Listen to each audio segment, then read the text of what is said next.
মজা আমি খাবো মরে আমার মনে হচ্ছে আমার নেশা লাগাচ্ছে নাকি রে বাপ। শালা পল্টু দেখ রাস্তা দিয়ে কত সুন্দর একটা মেয়ে যাচ্ছে রে। এরে মাইরি, মেয়েটা দেখতে অতি সুন্দর, পরীর মতো। চল চল ধর গিয়ে। চল চল, রাস্তা এখন অনেক ফাঁকা, একটা লোকজন নেই, শুধু আমরা আর সুন্দরী। এক গ্রামে সুজন নামক এক ব্যক্তি ছিল। তার বউ রীতা এবং এক ছেলে আর এক মেয়ে। তারা সবাই ওই গ্রামে একটি ছোট্ট ঘরে আনন্দে বসবাস করত।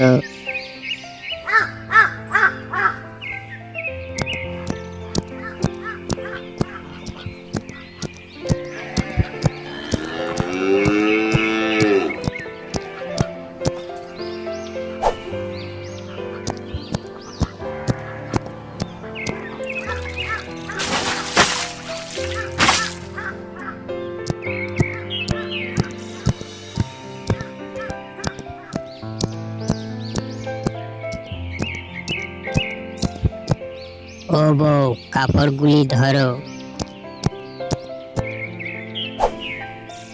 ওই পুকুরটাতে যা বড় বড় মাছ হয়েছে না।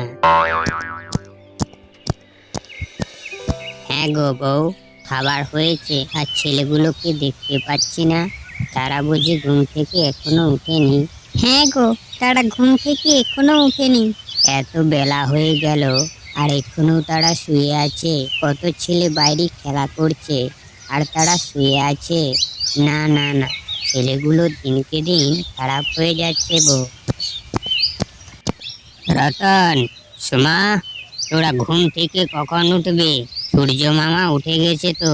হ্যাঁ মামা, উঠছি গো, উঠছি।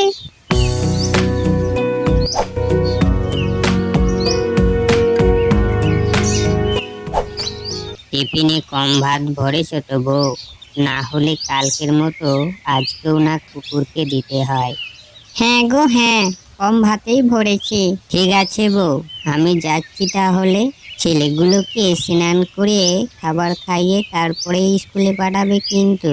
হ্যাঁ গো হ্যাঁ, তাদের পরিষ্কার পরিচ্ছন্ন করে তারপরে স্কুলে পাঠাবো। তুমি এখন ভালো করে যাও তো। এইভাবে তারা সুখে শান্তিতে বসবাস করত। একদিন যা হবার ছিল না তাই হলো। সুজল যেখানে কাজ করত ওই বাড়ির মালিকের মেয়ের বিয়ে ছিল। সেই বিয়েতে তারা সবাই সেখানে যাচ্ছিল। পথ দুর্ঘটনায় রতন, সুমা আর সুজল, তাদের তিনজনেরই সেখানে প্রাণ চলে যায়। আর সুমার কিছুটা চোটের কারণে অজ্ঞান হয়ে যায়। দেখতে দেখতে সেখানে লোকের ভিড় জমে যায়। তারপর তাদের সবাইকে হাসপাতালে নিয়ে যায়। কিছুক্ষণ চিকিৎসা চলার পর সুমা সুস্থ হয়ে যায়। সুস্থ হতেই সে মা বাবার খোঁজ করে। বাবা, মা, তোমরা কোথায়? আমি এখানে এলাম কি করে? ডাক্তার কাকু, কি হয়েছে আমার? আর আমার বাবা মা কোথায়? তাদের দেখতে পাচ্ছি না। বলো না ডাক্তার কাকু, বলো না, তারা এখন কোথায়? দেখ মা, তোমার শরীর এখন খুব অসুস্থ। সুস্থ হয়ে নে, তারপর তোমাকে সমস্ত কথা বলে দেব। তোর বাবা কোথায়, কেমন আছে, তোর মা কোথায়, সব কথা তোমাকে বলে দেব। তুই এখন আরাম করে শুয়ে পড় দেখিনি। তারা কোথায় বলে দেবে তো ডাক্তার কাকু? হ্যাঁ রে হ্যাঁ, তারা কোথায় আছে, কি করছে, সব কথা তোমাকে বলে দেব। ডাক্তার কিছু বলে না দিলেও সুমা ধীরে ধীরে সমস্ত ঘটনা জেনে যায়।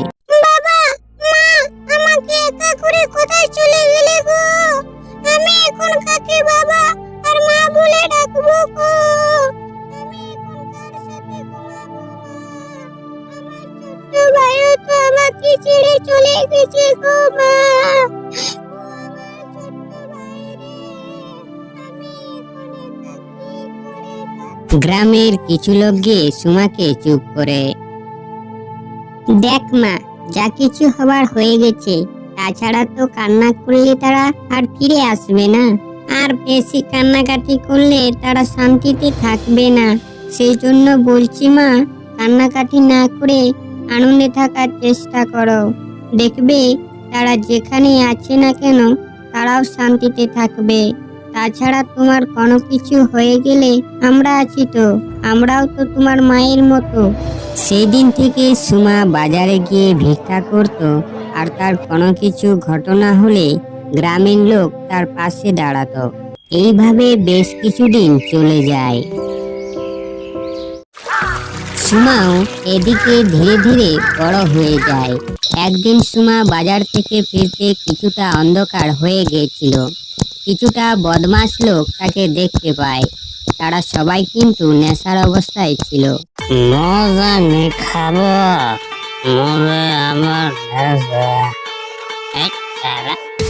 মনে হচ্ছে আমার নেশা লাগাচ্ছে নাকি রে বাপ। শালা পল্টু, দেখ রাস্তা দিয়ে কত সুন্দর একটা মেয়ে যাচ্ছে রে। রে মাইরে, মেয়েটা দেখতে অতি সুন্দর, পরীর মতো। চল চল ধর গিয়ে। চল চল, রাস্তা এখন অনেক ফাঁকা, একটা লোকজন নেই, শুধু আমরা আর সুন্দরী।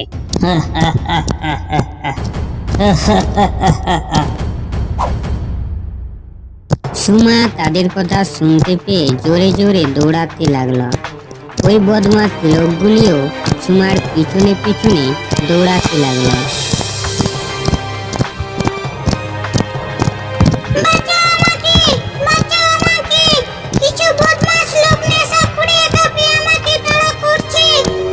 যত চিৎকার করো না কেন, কিছু লাভ হবে না, তোমাকে কেউ বাঁচাতে পারবে না।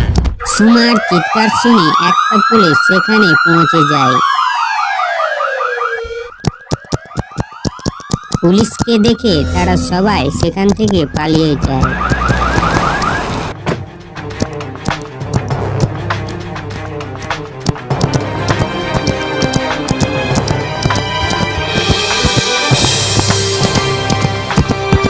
যাক, বদমাশগুলো সব পালিয়ে গেল।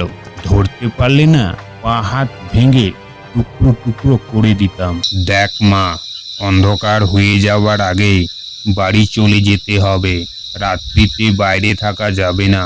আজকাল যা হচ্ছে না, রাত্রিতে মেয়েদের বাইরে থাকা মানেই বিপদ। তারা বাচ্চা হোক বা বুড়ো, এই রকম বদমাশগুলো কাউকেই ছাড়ে না। এখন তুমি ভয় করো না, চলো তোমাকে আমি বাড়ি ছেড়ে দিয়ে আসি। তারপর পুলিশটা সুমাকে বাড়ি নিয়ে আসে এবং সুমা তাকে ধন্যবাদ জানায়।